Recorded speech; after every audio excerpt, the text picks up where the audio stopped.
Birthdays are a new start, a fresh beginning, and a time to pursue new endeavors with new goals. Happy birthday to an angel, a precious woman, a sunshine, a doll, a cutie pie, pretty lady, lucky charm, sugar plum, fashionista, adorable, and amazing woman. Adunni Agbe Abimbola IWATUJE.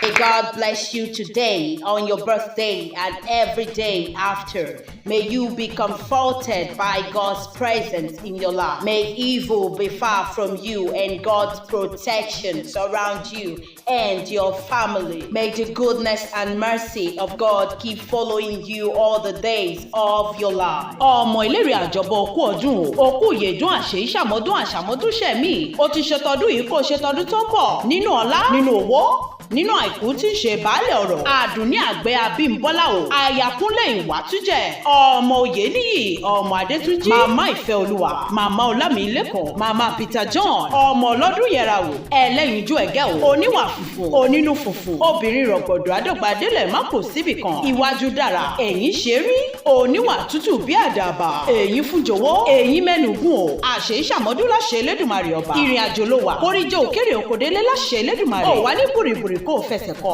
òní jíjọ ẹ̀sìn ayé òní fẹ̀gbà fún olóúnjẹ àyúnlọ àyúnbọ̀ lọ́wọ́ yẹn nù láṣẹ Elédùmarè bó o bá ti ń lọ láyọ̀ yóò máa bọ̀ láyọ̀ nítorí pé ṣẹ̀kẹ̀rẹ̀ kan kì í bá wọn ròde ìbànújẹ́ o ìbànújẹ́ ó kéré ó tóbi kò ní kọ̀ọ̀gùn sílẹ̀ láṣẹ Elédùmarè àtiwọ àtọkọ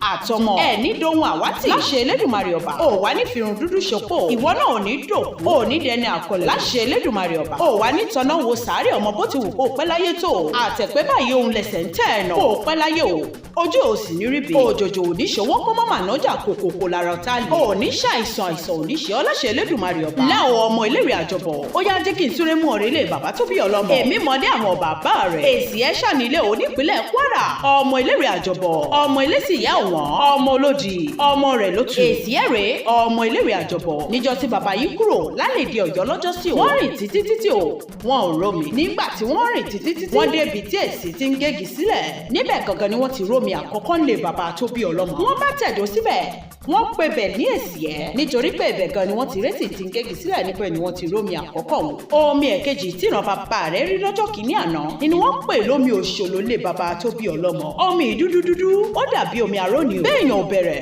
kò ṣeé bù mọ́ bá ò bẹ̀rẹ̀ kò ṣeé bù bọ́jú bá ò bẹ̀rẹ̀ kò ṣeé bù wẹ̀lẹ̀ bàbá tó bí ọlọ́mọ aya rere lọ́ọ̀dẹ ọkọ Àyàkúnlé Ìwàtújẹ aya Ìjẹ̀bú ni ọ́ o ọmọ Ìjẹ̀bú ni ọ́ pẹ̀lú Ìjẹ̀bú ṣànílé ọkọ rẹ̀ wọ́n sì bá ọ débẹ̀ Ìjẹ̀bú ọmọ ìrénìwà ọmọ adúmọdé ọmọ adúmọṣù pẹ̀dìyẹjẹ ọmọ olówó òṣèǹbáyé o ọmọ olówó òṣìlẹ̀ ṣálẹ̀ kúnlé máa gbọ́ bí mo ti fẹ́ mọ relé àwọn bàbá tó bí ọlọ́mọ Ìjẹ̀bú ọmọ àfìdí pọ̀tẹ́mọ́lẹ̀ ọmọ onímùṣe àjínà o ọmọ onímùṣe ànákòrò pèrègèdè ọmọ àwúrè fàṣẹbanu ọmọ olówó kúkúṣì ìkótódòwò ẹ̀rú kótódòwò ọmọ Ìjẹ̀bú gangan ló kọ́ náwó dọ́là kó òyìnbó tó dé o òyìnbó dé tán lówó ọ̀hún pọ̀ jọjọ ni wọ́n fi ní kékeré Ìjẹ̀bú owó àgbà Ìjẹ̀bú owó dúdú Ìjẹ̀bú owó pupa Ìjẹ̀bú owó ni gbogbo Ìjẹ̀bú tí mo mọ̀ olówó ni wọ́n lówó wọn lọ́la wọn ò sì kí ń ṣàwọn ọmọ òun ṣe ni